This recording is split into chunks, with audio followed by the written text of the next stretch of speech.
দেখছেন এবিপি আনন্দ, আপনাদের সঙ্গে আমি পাপিয়া। রাজ্যের বিদ্যালয় শিক্ষা দপ্তরের আয়োজনে এবিপি আনন্দের বাংলা শিক্ষা ক্লাসরুমে রাজ্যের সমস্ত পড়ুয়াদের স্বাগত জানাই। তোমরা প্রত্যেকেই জানো, এখন স্কুল যদি চলতো তাহলে তোমাদের স্কুলে যে যে চ্যাপ্টারগুলো শিক্ষক শিক্ষিকারা পড়াতেন সেগুলোই কিন্তু এখানে পড়ানো হচ্ছে, বিভিন্ন দিন বিভিন্ন সাবজেক্ট এবং বিভিন্ন অধ্যায়। সেই মতোই আজকে আলোচনার বিষয় বাংলা ও উর্দু। দ্বাদশ শ্রেণীর বিষয় বাংলা, পড়ানো হবে আমার বাংলা, গাঢ় পাহাড়ের নিচে, ছাতির বদলে হাতি। আর নবম শ্রেণীর বিষয় উর্দু, কাত আত বাই হরমাতুল্লাহ ক্রম। এবং তোমরা ফোন করে অবশ্যই সরাসরি প্রশ্ন করতে পারো আমাদের। তোমরা স্ক্রিনে নিশ্চয়ই দেখতে পাচ্ছ 033246055572 এবং 5573 এই নাম্বারে। তাহলে আমরা একেবারে শুরুতেই পরিচয় করিয়ে দিই। আমার সঙ্গে যারা রয়েছেন, যে দুজন টিচার আমার সঙ্গে রয়েছেন গৌতম স্যার এবং রয়েছেন সংহিতা ম্যাম। দুজনকেই স্বাগত জানাই আমাদের এই আলোচনায়। আসলে সুভাষ মুখোপাধ্যায় বললেই এই মুহূর্তে দাঁড়িয়ে প্রথম যে লাইনটা মনে পড়ছে, এই সময়ে দাঁড়িয়ে, প্রিয় ফুল খেলবার দিন নয় অন্ত। আমি একদম সরাসরি স্যারের কাছেই চলে যাব, গৌতম স্যারের কাছে। স্যার, সুভাষ মুখোপাধ্যায় বলেছিলেন যে এই আসমুদ্র হিমাচল আমার বাংলা, পর্বত যার প্রহরী, সমুদ্র যার পরীক্ষা। মানে আমার বাংলার পরিচয় বোধহয় উনি এভাবেই গোটা বিশ্বকে, গোটা দেশকে করিয়েছিলেন। হ্যাঁ, প্রথম যেটা বিষয় একটু আলোচনা, যে সুভাষ মুখোপাধ্যায় সাধারণভাবে আমাদের কাছে কবি হিসাবে পরিচিত। এই ভাবনাটার মধ্যে কোনো ভুল নেই, কারণ একটু বিরত করে বলি, মাছটা আমাদের একটু তুলে নিতে হবে প্রত্যেককে। ঠিক আছে, আচ্ছা, এই ভাবনার মধ্যে কোনো ভুল নেই, কেননা ছাত্র জীবনে তিনি কবিতা দিয়েই শুরু করেছেন। 1940 সালে তার প্রথম কাব্য পদাতিক বেরোচ্ছে এবং তা থেকে আমরা বুঝতে পারছিলাম যে রবীন্দ্রনাথের পরবর্তীকালে সংক্ষিপ্ত সময়ের মধ্যে কল্লোল যুগের একটা আবির্ভাব ঘটছে। উত্তেজনা এবং কোলাহল, ঔদ্ধত্য আর মুখ ফেরানো এক ধরনের অহমিকা বোধ, এটা কল্লোলের উত্তরাধিকার। সেখানে সুভাষ মুখোপাধ্যায় একটা নতুন বার্তা নিয়ে এলেন। বসন্ত নির্ঘোষ বলা যায়, পদাতিক থেকে অগ্নিকোণ অন্য ধরনের উত্তরণ। কিন্তু সুভাষ মুখোপাধ্যায় সম্পর্কে তার গদ্য গ্রন্থ প্রথম আমার বাংলা 1951 সালে প্রথম প্রকাশিত হচ্ছে আমার বাংলা গদ্য গ্রন্থটি। এবং কিন্তু এর যে তথ্য উপাত্ত তিনি কিন্তু একটি রাজনৈতিক চিন্তাভাবনার মধ্য দিয়ে অর্জন করেছিলেন। আমরা সুভাষ মুখোপাধ্যায়ের ব্যক্তিগত রাজনৈতিক জীবনের যে পরিসরটুকু জানি, যে সেখান থেকে তিনি তদানীন্তনকালের জনযুদ্ধ পত্রিকা এবং স্বাধীনতা পত্রিকার সাংবাদিক হিসাবে গোটা বাংলার বিভিন্ন অঞ্চলে ঘুরেছিলেন। সেখানে যে সমস্ত তথ্য উপাত্ত তিনি সংগ্রহ করেছিলেন, তখন তো জনযুদ্ধ স্বাধীনতাতে লিখতেনি, কিন্তু এই তথ্য উপাত্তগুলো তিনি পরবর্তীকালে কাজে লাগিয়েছিলেন দেবীপ্রসাদ চট্টোপাধ্যায় সম্পাদিত রংমশাল পত্রিকাতে। এবং উনি একটি সাক্ষাৎকারে বলেও ছিলেন যে ভাষা, ভূমি আর ভবিষ্যৎ, মানে এই তিনটে ভয়ের ওপর ভর করে আমি লিখি। হ্যাঁ, এবং সেই জায়গায় ওই যে ভাষা, ভূমি এবং ভবিষ্যৎ, তার মধ্যে ভাষার কথাও আসবে, ভূমির কথাও আসবে, ভবিষ্যতের কথাও আসবে, সেটা আসছি আমি। এখন দেখা গেল যে এগুলো যখন তিনি লিখছেন, তিনি বলছেন রংমশালে যখন লিখছেন, তারপরে 1951 সালে যখন এটা বই আকারে বেরোলো, নিহার রঞ্জন রায় একটা ছোট্ট ইন্ট্রোডাকশন লিখেছিলেন। সেখানে তিনি বলেছিলেন এটা একটা অনিন্দময় কাব্য। এই কথাটা নিহার রঞ্জন রায় বলছেন। পরবর্তীকালে 1961 সালে পাতাবাহার বার্ষিকী বাচ্চাদের জন্য সুভাষ মুখোপাধ্যায় নিজে একটাই সম্পাদনা করেছিলেন। তার একটা ছোট্ট সম্পাদকীয়তে তিনি বলছেন যে ছেলেরা পড়বে, বাচ্চারা পড়বে এবং পড়বে, জানবে, কিন্তু মজা করতে করতে পড়বে। আমার বাংলার গদ্যভঙ্গিতে ভাষা হচ্ছে সেই মজার মধ্য দিয়ে জীবনের সত্যকে প্রতিফলিত করা। ঢোল গোবিন্দের আত্মদর্শন বা ঢোল গোবিন্দের এই ছিল মনে, সুভাষ মুখোপাধ্যায়ের যে আত্মজীবনী পরবর্তীকালে লিখলেন, তার অনেক কথাই হয়তো এখানে আছে, কিন্তু এটা আত্মজীবনী নয়। এটাকে একটা নতুন ধরনের সাহিত্য হিসাবে প্রতিষ্ঠিত যারা করেছিলেন তাদের কথা একটু বলা দরকার আছে। যে এই সমস্ত তরুণ কর্মীরা তখনকার দিনে জনযুদ্ধ বা স্বাধীনতা পত্রিকার সাংবাদিক রূপে যখন গ্রামে গঞ্জে একদিকে কৃষক আন্দোলন সংগঠিত করছেন, অন্যদিকে খবর পাঠাচ্ছেন, এরা একটা নতুন ধরনের সাহিত্য প্রবণতা এই পাতায় তৈরি করলেন। তাকে বলা হচ্ছে রিপোর্টার্স। আমাদের মনে পড়বে সাংবাদিকতার একজন প্রবাদ পুরুষ টমস উলফ, তিনি বলেছিলেন যে সাংবাদিক সাহিত্যিক হয়ে ওঠে, সাহিত্যটা তার বর্গাক্ষেত্র। বর্গা মানে একটা সাময়িক কাজ করার জায়গা। সুভাষ মুখোপাধ্যায়, এটা 1972 সালে টমস উলফ বলছেন। সুভাষ মুখোপাধ্যায়, দীপেন্দ্রনাথ বন্দ্যোপাধ্যায়, ননী ভৌমিক, মঙ্গলাচরণ চট্টোপাধ্যায়, এই যে মানুষগুলো, তারা বারবার তারা স্বাধীনতা এবং জনযুদ্ধে এই ধরনের একটা সংবাদ সাহিত্য পরিবেশনের ক্ষেত্র তৈরি করেছিলেন। সেই ক্ষেত্রের উপরে দাঁড়িয়ে আমরা সুভাষ মুখোপাধ্যায়ের এই বইটিকে দেখছি, আর এই বইটির মধ্যে তার পূর্বজদের যে ভাবনা আছে একটুখানি উল্লেখ করি।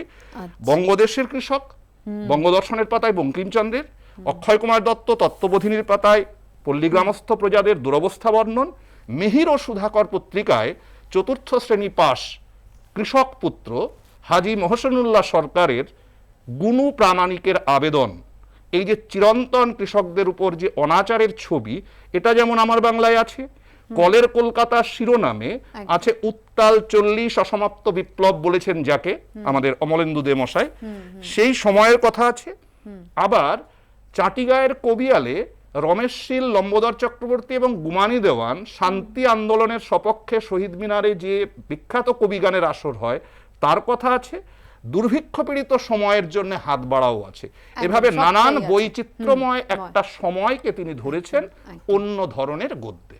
একদম। তাহলে আমরা সরাসরি যে দুটো গদ্য আজকে মানে গল্প বেছে নেওয়া হয়েছে, গাঢ় পাহাড়ের নিচে এবং ছাতির বদলে হাতি, একেবারে সরাসরি সেটাতে চলে যাই। গাঢ় পাহাড়ের নিচে আমরা প্রথম পিয়ালি সাহার প্রশ্নটা দেখতে চাইবো স্ক্রিনে। যেন রাবণের চিতা জ্বলছে তো জ্বলছেই, রাবণের চিতার মতো আগুন কারা, কোথায়, কি উদ্দেশ্যে জ্বালিয়েছে। আমি তার সঙ্গে মিলন মণ্ডলের প্রশ্নটাও দেখে নেব একই সঙ্গে। মিলন মণ্ডলের প্রশ্ন, জঙ্গলে যখন আগুন লাগে তখন হয় মজা। এখানে মজা বলতে লেখক কি বুঝিয়েছেন? আমি সংহিতা ম্যামের কাছে আসব। স্যার একটা বিষয় উল্লেখ করেছিলেন, আমার ভারী ভালো লাগলো, মানে যেটা সত্যি সুভাষ মুখোপাধ্যায় করেছেন, যে মজা করে ছেলে মেয়েরা পড়বে। কি সুন্দর লিখছেন না, ভয় পাবার কিছু নেই। আসলে ওটা মেঘ নয়, ওটা গাঢ় পাহাড়। পরেও যে মিলন মণ্ডল যে প্রশ্নটি, মিলন মণ্ডল যে প্রশ্ন, তার মধ্যেও আছে যে মজা, মজা বলতে লেখক কি, এই মজা। তো স্যার তো খুব সুন্দর করে বললেন যে কি উদ্দেশ্যে এটা রিপোর্টাজ লেখা হয়েছিল, জনযুদ্ধ পত্রিকার জন্য লিখেছিলেন। কিন্তু পরে তার বন্ধু এই বইয়ের ভূমিকাতেও আছে, তোমরা পড়বে, দেবী প্রসাদ চট্টোপাধ্যায়ের আহ্বানে তিনি ছোটদের জন্য রংমশাল পত্রিকায় 11টি এইরকম প্রবন্ধ নিয়ে লিখেছিলেন আমার বাংলা। সেই 11টি প্রবন্ধের প্রথম যে প্রবন্ধ আমরা পাবো আমাদের পাঠ্য, সেটা হচ্ছে যে গাঢ় পাহাড়ের নিচে। সেখান থেকেই প্রথম প্রশ্নটি পিয়ালি করেছো যে রাবণের চিতা, হ্যাঁ, কারা জ্বালিয়েছিল। খুব সুন্দর করে গল্প বলার মতন করে বলেছেন, মজা লাগবে, ছোটদের ভালো লাগবে, সেই রকম। শুধু তথ্য নয়, গল্প। আমাদের চিরায়ত ভাবনায় যে গল্প বলা আছে, কাহিনী তো সব থেকে আকর্ষণ করে, সেরকম যে কারা জ্বালিয়েছিল সেই আগুন, জ্বালিয়েছিল, খুব মজা করে বলছেন, কিন্তু বড় বেদনাবহ সেই আগুন জ্বালানো। কেননা রাবণের চিতা মানে চির অশান্তি, এবং সেই উপমাটি দিয়ে বুঝিয়ে দিচ্ছেন ব্যাপারটা ততটাও মজার নয়। আসলে এই বলেছেন যে ময়মনসিংহ জেলার উত্তর আকাশে চৈত্র মাসের দিকে দেখলে দেখা যায় যে এরকম ধোঁয়ার মতন একটা পাহাড় জ্বলছে, একটা মেঘ জ্বলছে। মেঘ নয়, আসলে পাহাড়, সেটা গাঢ় পাহাড়। গাঢ় পাহাড়ে যে অধিবাসীরা থাকেন, গাঢ় উপজাতি, তাদের তো খেয়ে পরে বাঁচতে হবে, কিন্তু খাবার তারা তৈরি করবেন কি করে, উৎপাদন হবে কি করে, চাষবাস হবে কি করে, কারণ সেখানে শুধু মাটি আর পাথর। তাই তারা বনকে বন জ্বালিয়ে দেয়, শুকনো ডালপালা ঘষে তারা নিজেরাই দাবানলটা জ্বালায়, এবং তাতে সেই তারা আগুন জ্বালায়। কেন জ্বালায়? পেটের খিদে থেকে মুক্তি পাওয়ার জন্য, বাঁচার জন্য। এখানে সুভাষ মুখোপাধ্যায় ওই সময়, অর্থাৎ 43 থেকে 46 এই সময় পর্বের মধ্যে যখন তিনি এই লেখাগুলো তৈরি করছেন, তখনই তিনি একটি কাব্যগ্রন্থও লিখছেন একই সঙ্গে, চিরকুট, 50 সালে যেটি প্রকাশিত হয়েছিল। সেখানে একটা ভাঙা নয় বলে একটা কবিতায় তিনি বলছেন যে মৃত্যুটা যত বড়ই হোক না, জীবনের চেয়ে এমন কিছু সে ঢ্যাঙা নয়, তাই বাঁচতেই হবে। জীবন মানে আর কিছু নয়, জীবন তো উৎসব। তো রবিনের প্রশ্নটা, আমি এটা নিশ্চয়ই পিয়ালি বুঝেছো, কারা, কেন, কি উদ্দেশ্যে জ্বালিয়েছিল। এবং পরে যে রবিন প্রশ্ন করেছো যে মজাটা কি, আসলে মজাটা হচ্ছে জীবনে বাঁচবার মজা, মৃত্যুর থেকে জীবনকে ছিনিয়ে নেব। হ্যাঁ, তো সেই জন্য সেই যে আগুন জ্বালানো হতো, সেই সময়টাও তারা কাজে লাগাতো তাদের খাদ্যের জন্য, কারণ দুর্ধর্ষ জন্তু জানোয়ার ছুটে পালাতো, আর গাঢ় অধিবাসীরা এইসব শিকার করে আনতো, কারণ ছুটে পালাচ্ছে তো চট করে পাওয়া যাচ্ছে, এবং তাদেরকে গোল হয়ে সেইটাকে জ্বালিয়ে তারা ঘুরে ঘুরে নাচতো সন্ধ্যেবেলায়। এইরকমটাই বলছেন যে মজা, এটাই মজা, মানে মৃত্যু থেকে জীবনকে ছিনিয়ে নেওয়া, এটাই মজা, এটাই মজা, জীবনের উৎসবই মজা। একদম। আমরা দুটো প্রশ্নই তাহলে উত্তর পেয়ে গেলাম। আমি পরের প্রশ্নটা দেখতে চাইবো, কেয়া গড়াইয়ের প্রশ্ন। আমি স্ক্রিনে দেখবো কেয়া গড়াইয়ের প্রশ্ন। কেয়াগড়াই প্রশ্ন করেছে সুভাষ মুখোপাধ্যায়ের গাঢ় পাহাড়ের নিচে রচনায় নিসর্গ প্রকৃতি ও মানব প্রকৃতির যে বর্ণনা রয়েছে তা আলোচনা করো। এবার পরের প্রশ্নটা দেখিনি একই সঙ্গে পলি খাতুন মীরা হাই স্কুল নদিয়া থেকে প্রশ্ন করেছে পাহাড়ি গাঢ়রা তাই তারিফ করে তাদের নাম দিয়েছে হাজং। হাজং কথার অর্থ কি? হাজংদের জীবনযাত্রার পরিচয় দাও। একই সঙ্গে পিয়ালি সাহার প্রশ্নটাও দেখব। পিয়ালি সাহা প্রশ্ন করেছে উদয়পুর হরদয়াল নাগ বিদ্যালয় থেকে, এই অঞ্চলের গাঢ়দের ঘর দূর থেকে দেখলেই চেনা যায়। উদ্ধৃত অংশটি যে রচনা থেকে নেওয়া হয়েছে প্রসঙ্গত সেখানে অন্য যেসব মানুষের কথা বলা হয়েছে, সম্প্রদায়ের মানুষের কথা উল্লেখ করা হয়েছে, তাদের সম্পর্কে আলোচনা করো। আমি একেবারে পরপর 3টে প্রশ্ন নিয়ে গৌতম স্যারের কাছে। হ্যাঁ, আমি একটা প্রশ্নের উত্তরটা আগে দিয়ে নিই, নাহলে তথ্যটা থাকবে না। সেটা হচ্ছে হাজং শব্দের অর্থ কি? হাজং শব্দের অর্থ এখানে টেক্সটের মধ্যেই সুভাষ মুখোপাধ্যায় বলেছেন মাটির পোকা। একটু শব্দটাকে যদি ভাঙি, হা কথাটার মানে হচ্ছে মাটি ওদের ভাষায়, আর জো কথাটার মানে হচ্ছে পোকা।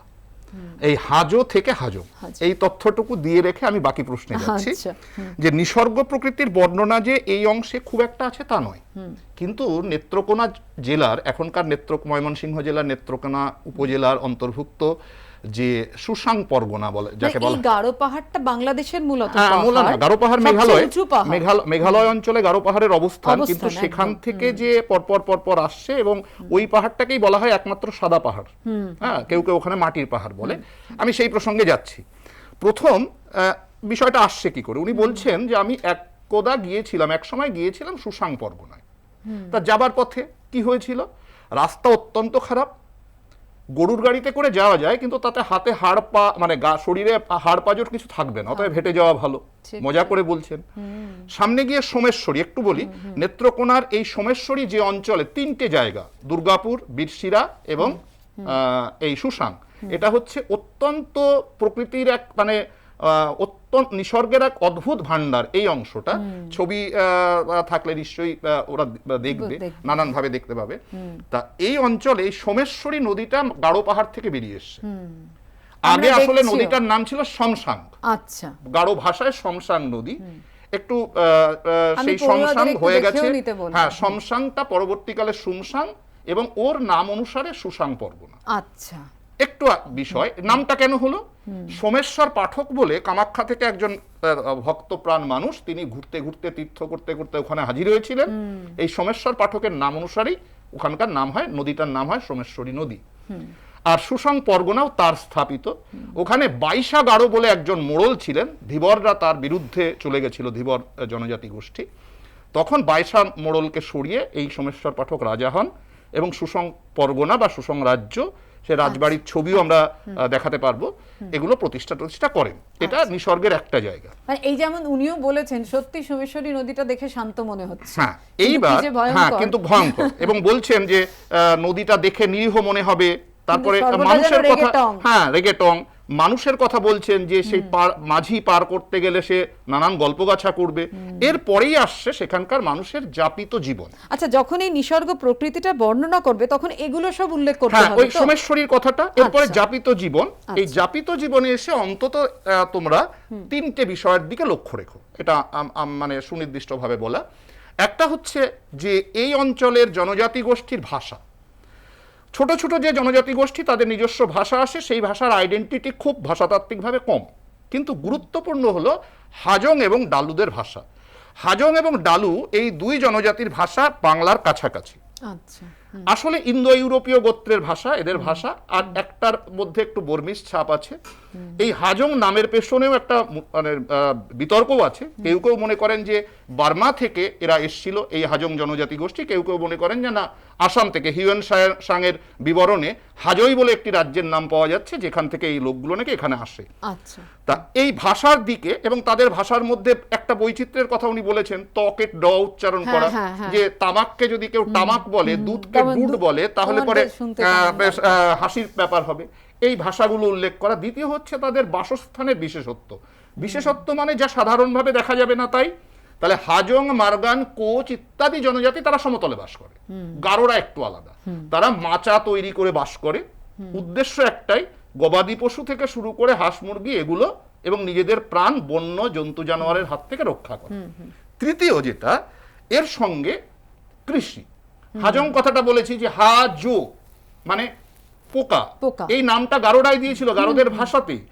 এই নামটা দেওয়ার পেছনে তারা আসলে কৃষি কাজে ওই পাহাড়ি অঞ্চল এবং সমতলে যেখানে আছে চাষের ক্ষেত্রে অত্যন্ত গুরুত্বপূর্ণ ভূমিকা তারা গ্রহণ করেছিল।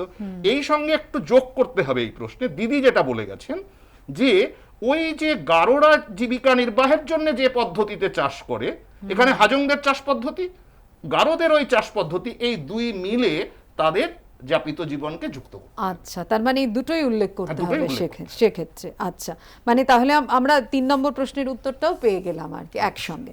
ঠিক, আমরা এবার পরের প্রশ্নে চলে যাব। রাকেশ বিশ্বাসের প্রশ্ন দেখবো আমি স্ক্রিনে।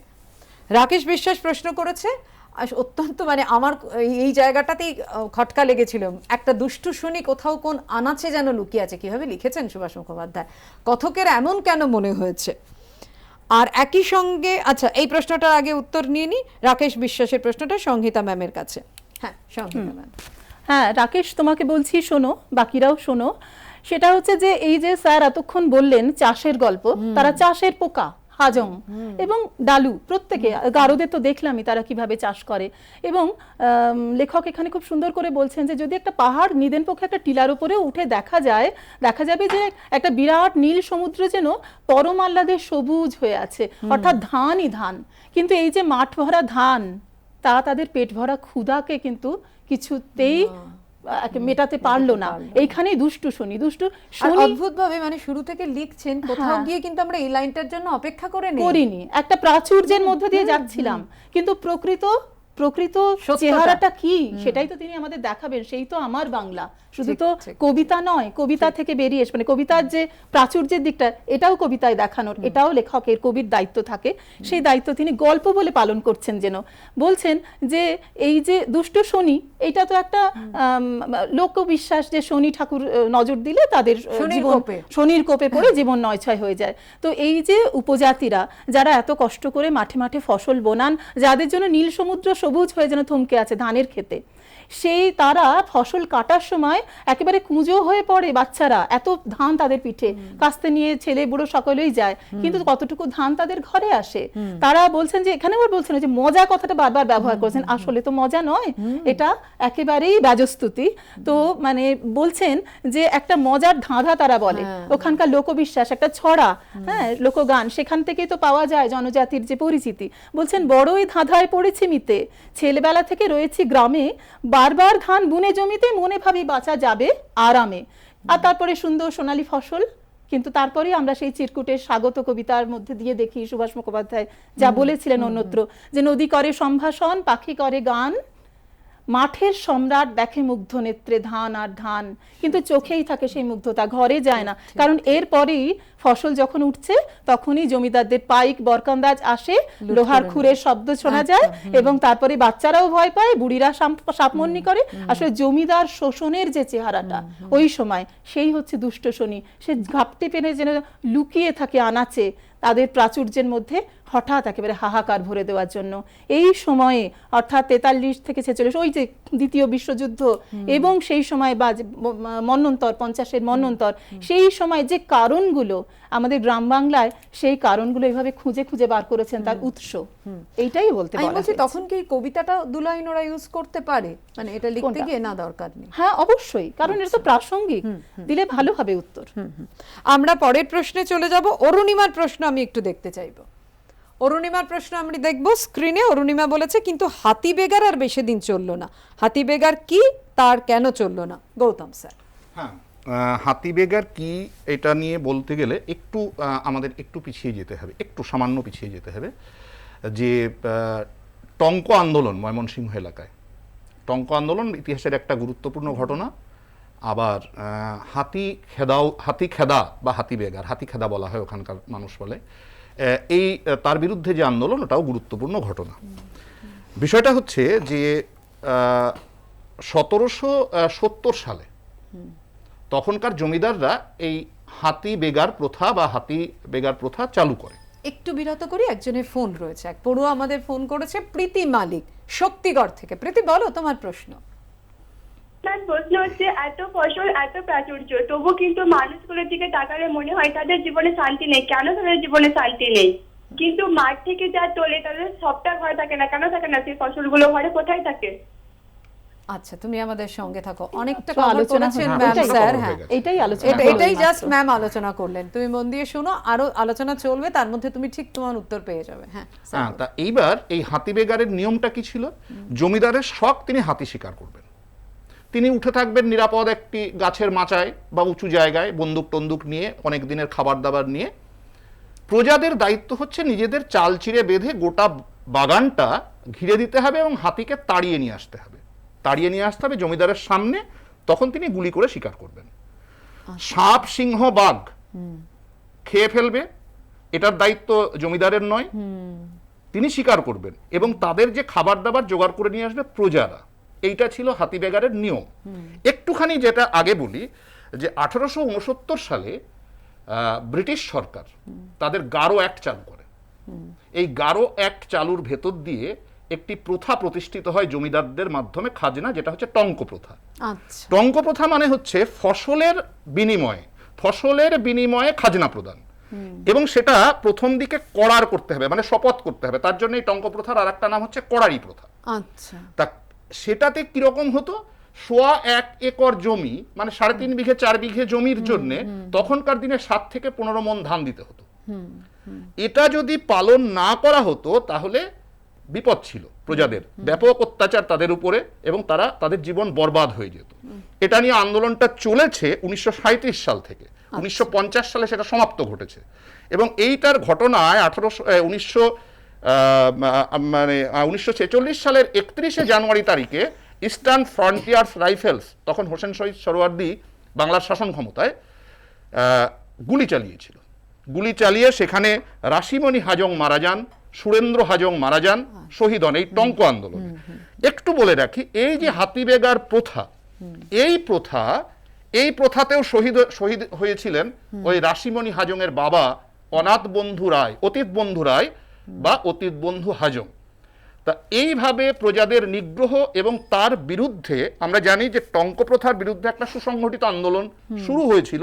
সেই 1940 সালে প্রথম সেটার একটা সংস্কার করার চেষ্টা হয়। 1946 সালের মারাত্মক ঘটনা, কিন্তু দেশ ভাগের আগে পর্যন্ত টঙ্ক প্রথাকে উচ্ছেদ করা যায়নি। 1950 সালে সেই টঙ্ক প্রথাকে উচ্ছেদ করা হয়। কিন্তু যেটা ঘটে সেটা হচ্ছে, পাকিস্তান প্রতিষ্ঠার পরে ময়মনসিংহ নেত্রকোনার নিজস্ব যে ভূমি, সেই ভূমি থেকে হাজংরা বলা যেতে পারে উদ্বাস্তু হয়ে যায় বেশিরভাগ। আচ্ছা, এই বাস্তবতাটাও আমাদের মাথায় রাখতে হবে আর কি।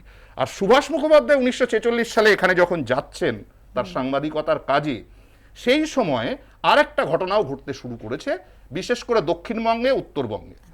অর্থাৎ টঙ্ক আন্দোলন থেকে, মানে হাতি বেগারের পরম্পরায় টঙ্ক বিরোধী আন্দোলনের সঙ্গে পরবর্তীকালে যুক্ত হয়ে গেল তেভাগার আন্দোলন।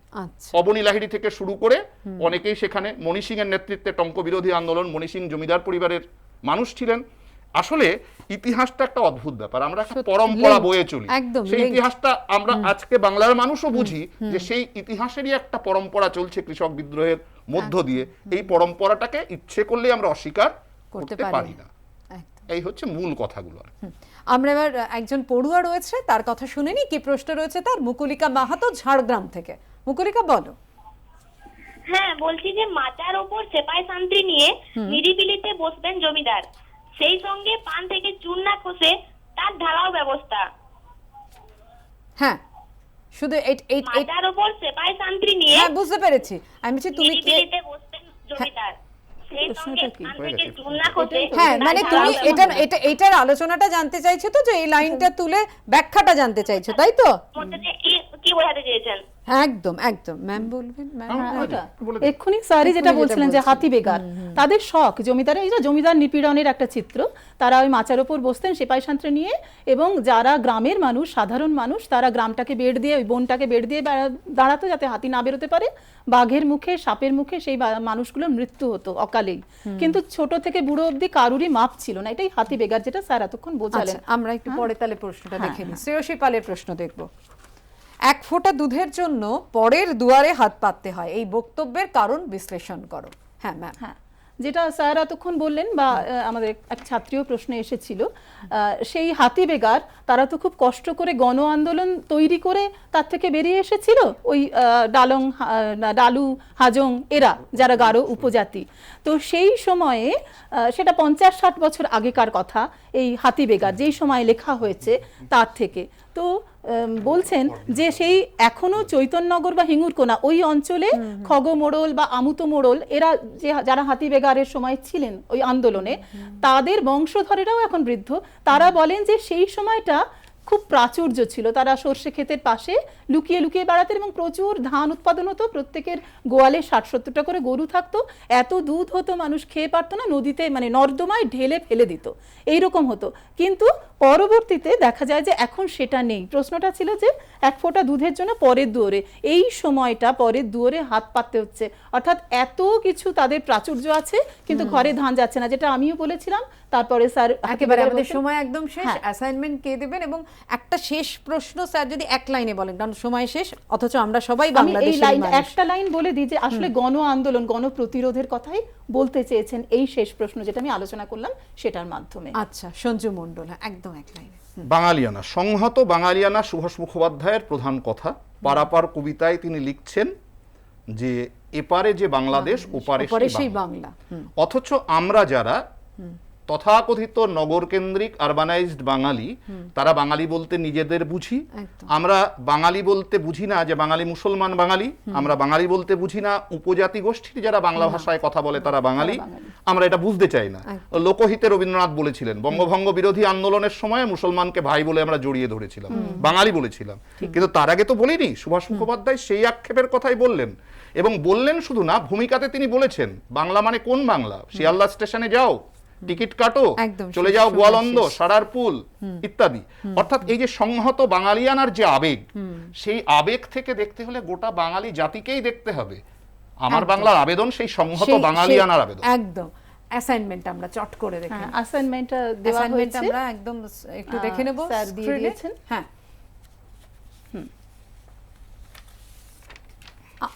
একটু বলে দিন ম্যাম। হ্যাঁ, আর পড়ুয়ারা স্ক্রিনশটও নিতে পারে। গাঢ় পাহাড়ের নিচে আমরা চৈত্র মাসে যখন যদি কখনো ময়মনসিংহ যাও, রাত্রে উত্তর শিয়রে তাকাবে, উত্তর শিয়রে কোন দৃশ্য দেখতে পাওয়া যাবে, এমন দৃশ্য তৈরি হয় কেন।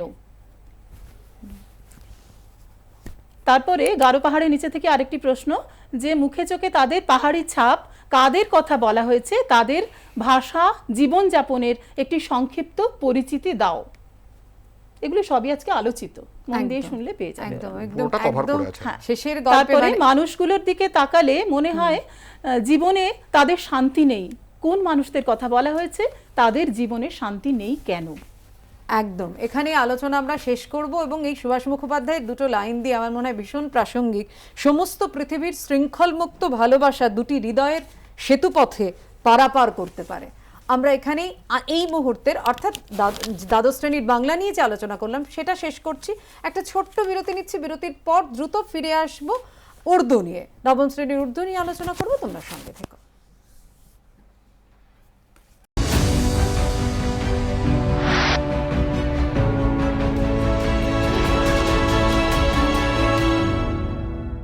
বাংলা শিক্ষা ক্লাসরুমে এই মুহূর্তের বিষয় নবম শ্রেণীর উর্দু নিয়ে আমরা আলোচনা করব। আমাদের সঙ্গে যে শিক্ষক শিক্ষিকারা রয়েছেন, আমার সঙ্গে রয়েছেন Azra Manaz, Sakhawat memorial government girls high স্কুলের শিক্ষিকা, এবং রয়েছেন সঞ্জার হেলাল ভারতী, এপে ডিপার্টমেন্ট, কলকাতা মাদ্রাসার শিক্ষক।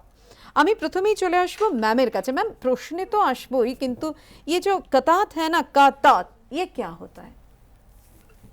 कतात असल में जमा है कता का। चूँकि आपके सिलेबस में निसाब में 4 कता दिया हुआ है, इसीलिए इसका कतात बोला गया है। कतात जमा है कता के। कता के माने टुकड़ा के होते हैं। कता के माने टुकड़ा के होते हैं। इसमें 3 या 4 मिसरे होते हैं, 2 शेर। पहले कदीम ऐसे बंधे हुए नहीं थे, इसमें 2 अशार से ज़्यादा भी अशार कहते थे, लेकिन अब उसका 4 ही ज़्यादातर अशार रहते हैं उसमें। अच्छा। और कता के लिए कोई ख़ास बहर या वज़न नहीं होता, उसका हर शेर का दूसरा मिसरा मुकफ़्फ़ा होता है। मुकफ़्फ़ा के माने काफिया होता है उसमें हर शेर का, जबकि रुबाई में बिल्कुल अलग होती है। रुबाई का पहला, दूसरा और चौथा मिसरा हम रदीफ और हम काफिया होता है, जबकि पहला, दूसरा और चौथा मिसरा और तीसरे मिसरे में रदीफ और काफिये की कोई कैद नहीं होती। चूंकि इसमें वो तो है, थोड़ा सा और कता के बारे में मैं बताती हूँ कि कता में अक्सर एक उन्वान भी होता है। अच्छा। चूंकि उन्वान होता है इसीलिए उसको छोटी सी नज़्म भी कह सकते हैं। ओके। और कता में ज़्यादातर जो हो रहा है अच्छा, एट प्रेजेंट, जो हाल में जो जो बातें हो रही हैं उस पर लोग ज़्यादातर कता लिखते हैं। तो बंगाल के भी बहुत सारे पेपर में तो पहले एजाज अफजल एक शायर थे, अब वो नहीं है, तो वो रोज़ाना आज़ाद हिंद में एक एक कता देते थे हालाते हाजरा पर। अच्छा। इसी तरह अभी नसीम फायक भी हालाते हाजरा पर हर दिन एक कता देते हैं। कता की एक ख़ास बात ये भी है कि इसमें गज़ल की तरह कोई मतला नहीं होता। अच्छा। गज़ल में एक मतला होना ज़रूरी होता, इस कता में कोई मतले की ज़रूरत नहीं होती। और कोई एक इसको एक ख़ास सिन्फ ही करार दिया गया है। ये जो है ना, दिल के दिश भी तुझे पेश नहीं कर सकता, ये की कता है और नहीं? ये मैं समझ नहीं सकी। दिल नहीं, के हम बोले हैं, अहमद अलवी लिखे हैं, दिल के दिश भी तुझे पेश नहीं कर सकती, ये कता है और नहीं? कता तो चार में से चार में होना से होता है। जरूरी है। तो एक तो यहाँ पंक्ति चुनकर हम नहीं बोल सकते एक ना? मिसरे को मैं कता कता कहती, नहीं एक मिसरा ये कहलाएगा, लेकिन एक कता नहीं। अच्छा, ठीक है। तो हम फरहान आली जो पूछे हैं, फरहान आली, नवाब बहादुर इंस्टीट्यूशन मुर्शिदाबाद, उसका प्रश्न ये था, खुर्शीद और अघश के माने क्या है? खुर्शीद और आगोश, आगोश। यहाँ ये लफ्ज है खुर्शीद और आगोश। खुर्शीद के माने होते हैं सूरज के। अच्छा। और खुर्शीद के और भी और भी बहुत सारे अल्फाज हैं, जैसे शम्स, सूरज, अच्छा, मेहर, और खुर्शीद की ज़िद कमर, अगर ज़िद लिया जाए तो खुर्शीद की ज़िद। और आगोश के माने हैं गोद। गोद, अच्छा। आगोश के माने गहवारा, गोद। सर, आपकी वहाँ पर बोर्ड में जो लिखा है, ये लिखा है क्या? जी, ये अच्छा अच्छा, जिस्ट लिख दिया हमने। जिस लिख दिया, जिस्ट हाँ, दिया हाँ, हमने। हाँ, हाँ। तो फतमा तमन्ना के प्रश्न पर जाए हम। फतमा तमन्ना प्रश्न क्या है? मदरतुस सबायात, मदरसतुस हाँ। सबायात। ओ, जिस जिंदगी का जिक्र इसमें किया गया है, क्या ये सिर्फ कोलकाता पर लागू होता है? Sir, Sanjay sir. पहला कता जो है कलकत्ता की एक सुबह है, इसमें जो है शायर ने कलकत्ते की उस ज़िंदगी को पेश किया है कि आमतौर पे कलकत्ते के लोग शाम जागते हैं, देर से सोते हैं और सुबह जागते हैं, देर उठते हैं देर से। लेकिन देखा यह गया है कि सुबह में इतनी भीड़ और चहल पहल नहीं हुआ करती है, लेकिन जैसी शाम नमूदार होती है, यहाँ के लोगों में एक नई ज़िंदगी आ जाती है, एक नए नज़ारे का वो लोग एहतमाम करते हैं और यहाँ की ज़िंदगी में एक रौनक आ जाती है। और इस तरह पूरी जो है कलकत्ते की ज़िंदगी एक तरह से बहुत ही बारौनक और दिलकश हो जाती है शाम होते ही, शाम के बाद। अच्छा, तो नेक्स्ट प्रश्न के बारे में जाए। सानिया इकबाल की एक प्रश्न है, प्रोग्रेसिव डे स्कूल। शायर ने नाज़े गुर्बत की तरकीब क्यों इस्तेमाल की है? शायर ने नाज़े गुर्बत कहा है। अच्छा। नाज के माने होता है फ़ख्र करना। अब ये सवाल उठ सकता है कि लोग फ़ख्र, गुर्बत पे फ़ख्र कैसे करेंगे? कैसे करेंगे? ठीक। गुर्बत कोई फख्र करने की चीज़ तो होती नहीं है, लेकिन शायर ने ये कहा है, ये तरकीब इस्तेमाल की है नाज़े गुर्बत, ये तरकीब इसलिए इस्तेमाल की है कि गरीब लोग, मुफलिस लोग, चाहे जितने भी गरीब हों, लेकिन उनके अंदर एक खुदी, एक अना, ये उनकी खुदी, ये अना होती है, इसीलिए वो उस पर ही ना, कुछ तो नहीं कर सकता, 2 रुपया, पैसे, दौलत कुछ भी नहीं है उनके पास, लेकिन एक खुदी है, एक अना है, इसीलिए शायर ने नाज़े गुर्बत कहा है, ये तरकीब इस्तेमाल की है। अच्छा, तो नेक्स्ट क्वेश्चन है Arifa, Shakhawat memorial girls school, Israel क्या काम करते हैं? और एक प्रश्न है संजय सर, इज़राइल के बाद इसराफिल का काम क्या है? दोनों। इज़राइल अलैहिस्सलाम एक फरिश्ते हैं, अच्छा, और ये मलकुल मौत जिसको कहते हैं, और ये रूह कब्ज़ करते हैं। और इसराइल अलैहिस्सलाम ये भी एक फरिश्ते का नाम है जो सूर फूकेंगे क़यामत के रोज़। वो इंतज़ार में है, जिस दिन क़यामत की घंटी लगेगी उस रोज़ वो सूर फूकेंगे। ये 2 आला फरिश्तों का नाम। अच्छा जी, और फिर से डिटेल से बताइए ना। वो रुबाई बता देते हैं। इस रुबाई, हाँ तो बताइए। इज़राइल और इसराफिल, ये एक मौसम पे एक कता है, कहीं लू के थपेड़े हैं, कहीं गर्मी की शिद्दत है, अजल का लुक्मा किस किस शक्ल में इंसान होता है, अगर देखो तो है मौसम के सर बेवजह की तोहमत, वगरना काम इज़राइल का आसान होता है। वाह क्या बात। तो दरअसल इस कता में ये बताना चाह रहे हैं कि मौत का जिम्मेदार कभी भी भगवान बोल दो या खुदा मौत की जिम्मेदारी अपने ऊपर कभी नहीं लेता। हम जो आए दिन सभी मौत का शिकार हो रहे हैं, अभी एक कोरोना वायरस की शक्ल में लोग मर रहे हैं, लेकिन उनकी मौत लिखी है इसीलिए मर रहे हैं। इज़राइल तो इस तरह से इज़राइल भी अंदर से वो हिचकिचाता है कि किस तरह से भाई रूह कब्ज़ करें, किस तरह से उसको मौत दें, लेकिन ये तो फिर भाई वजह हो जाती है। कहीं कोई ज़बरदस्त गर्मी, लू के थपेड़े चल रहे हैं तो लोग बोलने वाले ये कहते हैं कि अरे बेचारा गर्मी की वजह से मर गया, या कड़ाके की सर्दी, वो सर्दी ना सह सका बेचारा, मर गया। लेकिन मौत है उसकी इसी सूरत लिखी हुई, वो उसको जाना है जब तब इसीलिए ये कहते हैं कि ये काम इज़राइल का आसान हो जाता है। मौसम के सर ही ये जिम्मेदारी चली जाती है, मौसम के सर ये तहमत चली जाती है, मौसम के सर ये इल्ज़ाम चला जाता है कि ये मौसम की कठिनाइयों को, मौसम की सऊबतों को, मौसम की परेशानियों को वो सह न सका और मर गया। हालांकि ये लिखा ही था उसका कि इस वक्त उसको जाना है। जैसे आज के ही कॉन्टेक्स्ट में देखिए, आज के क्या हो रहा है, लोग ख़त्म हो रहे हैं, आज केस इतना बढ़ के आज के, लेकिन किसके सर इल्ज़ाम जा रहा है?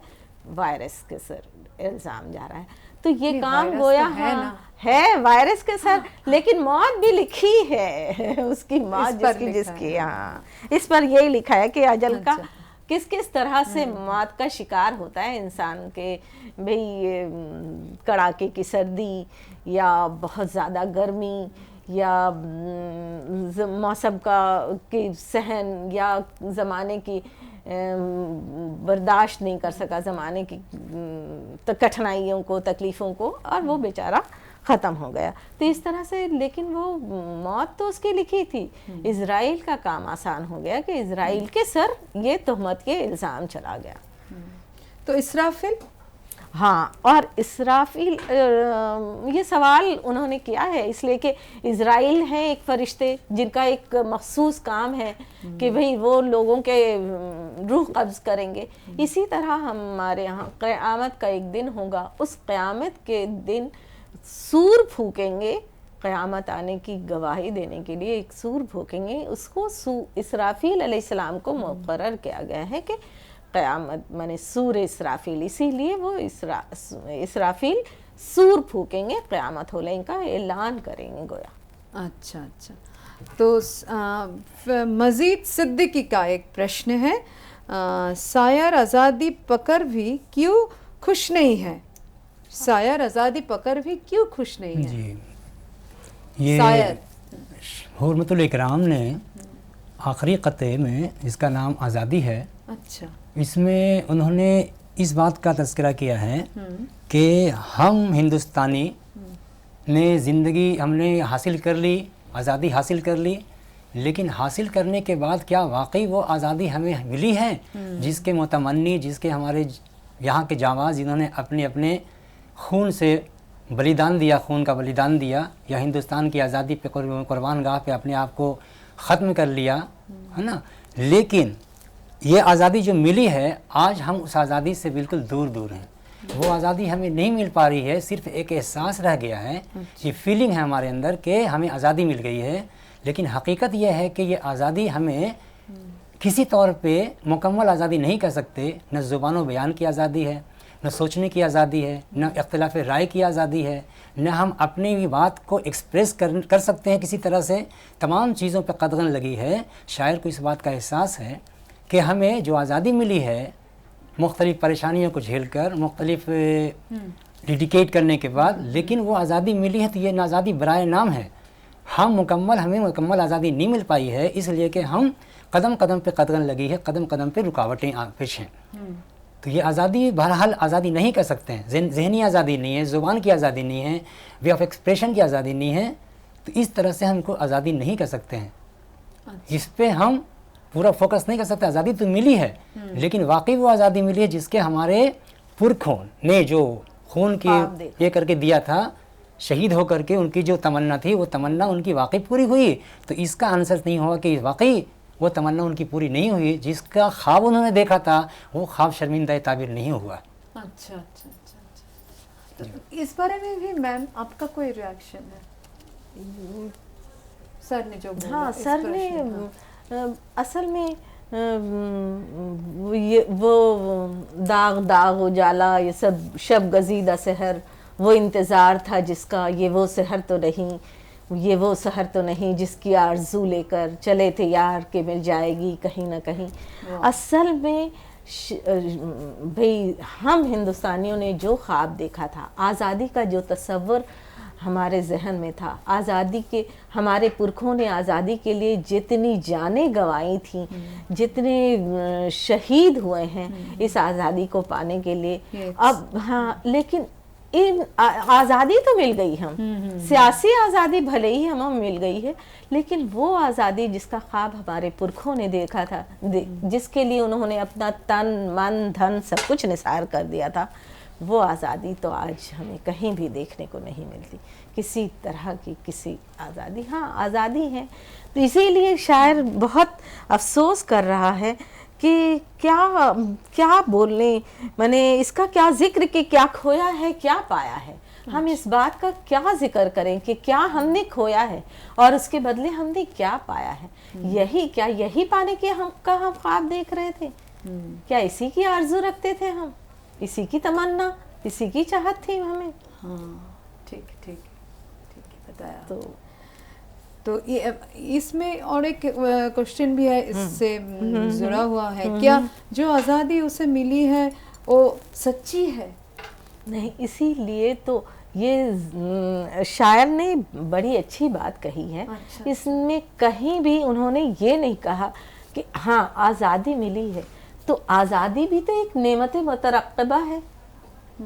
आज़ादी भी तो एक, भाई हमारे लिए आज़ादी मिली है, यही तो बहुत बड़ी चीज़ है। इसीलिए उदास तो है, लेकिन उस तरह से भी उदास नहीं कि ठीक है, उनसे पूछो जो कैद की ज़िंदगी गुजार रहे हैं, जो कैद व बंद में ज़िंदगी गुजार रहे हैं, उनकी आज़ादी क्या माने रखती है। तो इतना तो है कि हम आज़ाद हिंदुस्तान में हैं, आज़ादी से एक जगह दूसरी जगह आना जाना कर रहे हैं। अब ये देखिए, आज जो हमें बंद रहना पड़ रहा है, तो ये तो कैसी मुश्किल की घड़ी है कि हम लोग को कैसे, तो इस तो मानना पड़ेगा ना। हाँ, तो कैसी मुश्किल की घड़ी है, तो कम से कम वो जो हम लोग गुलामी की जिंदगी गुजार रहे थे उससे तो आज़ाद है ना। तो इसीलिए शायर कहीं उदास भी है, दुखी भी है, और कभी कभी माने वो ये सोचने पर मजबूर है कि दुख करें या खुशी। लेकिन यही बहुत है शायर के लिए कि हम हिंदुस्तानियों के लिए कि हम आज़ाद तो हैं, आज़ादी की फ़िज़ा में सांस तो ले रहे हैं। तो ये दुख और सुख के बीच में कोई तो कॉन्फ्लिक्ट क्या, है? हाँ, ये अब कभी याद ये करता है कि हमने क्या क्या खोया, लेकिन फिर उसके बदले ये जब याद करता है कि हाँ ये तो आज़ादी तो हमने पाई भी है ना, आज़ाद फ़िज़ा में सांस। इसीलिए ये उदासी के साथ एक खुशी का पहलू भी उसके जहन में, उसके दिल में और है कि हाँ कुछ तो है। तो इसीलिए शिकवा करें भी या ना करें, शिकवा करें भी तो शिकवा के माने होते हैं शिकायत, यानी किसी के, हाँ, शिकायत हम करें भी तो किससे करें, कैसे करें, कैसे करें? कुछ मिला तो है ना, ऐसी बात तो नहीं है कि हम कुछ नहीं हासिल कर पाए। आज़ादी मिली तो हाँ, कुछ तो आज़ादी मिली तो है। चाहे इस आज़ादी को हासिल करने में हमें कितनी ही कुर्बानियाँ देनी पड़ी, कितनी ही जद्दोजहद करनी पड़ी, कितनी ही कोशिशें करनी पड़ी, लेकिन फिर भी आज़ाद तो है, आज़ाद फ़िज़ा में। हाँ, ये और बात है कि आज़ादी जो मिलनी चाहिए थी, जिसका ख्वाब हमारे पुरखों ने देखा था, तो वो वैसी आज़ादी नहीं मिली है हमें। आज किसी तरह की आज़ादी नहीं है, ना होने के बावजूद आज़ादी ही एक बहुत बड़ी नेमत है कि हम आज़ाद फ़िज़ा में सांस लें। सर कुछ बोलेगी आप आज़ादी के बारे में? तो ये आज़ादी के सिलसिले में तो हो गई, तो आप वो एक पता जो नहीं टच किए हैं वो भी बोल सकते हैं। हाँ। अरक़ आलूद कर देता है ना, एक ऊपर में है कि अरक़ आलूद कर देता है माथा नाज़े गुर्बत का, तलातुम आशना जज्बात को ललकार देता है। कोई जब पूछता है मुझसे मेरा मुश्किला हुर्मत, ये लगता है मेरे मुंह पर तमाचा मार देता है। इसमें शायर ने अपनी निजी ज़िंदगी की अक्कासी की है।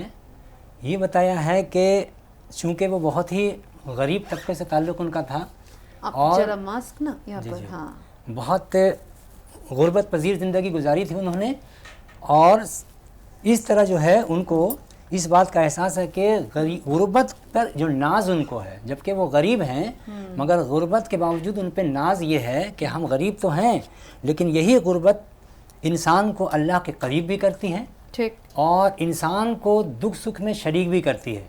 अगर ये दुख ना हो, अगर ये गम ना हो, तो फिर इंसान उससे उतना करीब नहीं हो पाएगा जितने के और लोग। इसी बात को एक शायर ने और कहा है कि गुल के पहलू में खार होने से मर्तबे गुल के कम नहीं होते। गुल के पहलू में खार होने से मर्तबे गुल के कम नहीं होते, वो बड़े कम नसीब होते हैं जिनकी किस्मत में गम नहीं होते। ये गम ही है, ये मुफलिसी है, ये बदहाली है जो इंसान को इंसान से करीब करती है। अगर इंसान गमगीन ना हो, इंसान अगर सौरफुल ना हो, अगर परेशानियों से ना जूझे, तो दूसरी की परेशानियों को हम अपना नहीं सकते और ना उससे हम इंटरैक्ट कर पाते हैं। जबकि वली गुजराती ने इसी बात को कहा है कि बासे रुसवाई ये आलम वली मुफलिसी है, मुफलिसी है, मुफलिसी ये गुर्बत जो है, पॉवर्टी जो है, ये वाकई मुफलिसी बासे शर्मिंदगी है और ये इंसान को किसी काम के काबिल नहीं रखती है। लेकिन शायर को अपनी इस गुर्बत पे नाज है। लेकिन जब कभी उनका कोई मशगला पूछता है, आप क्या काम करते हैं, उस मौके पर उनको ऐसा लगता है कि वो आदमी, अगला आदमी हमें मजाक उड़ा रहा है, और उस वक्त ऐसा महसूस होता है कि जैसे उसके चेहरे पर किसी ने तमाचा जड़ दिया हो। तो ये शायर का एहसास है, शायर की अपनी ज़िंदगी जो निजी इंडिविजुअल ज़िंदगी है, उस ज़िंदगी की भरपूर अक्कासी या कता कर रहा है। इस बात को इन्होंने पेश किया।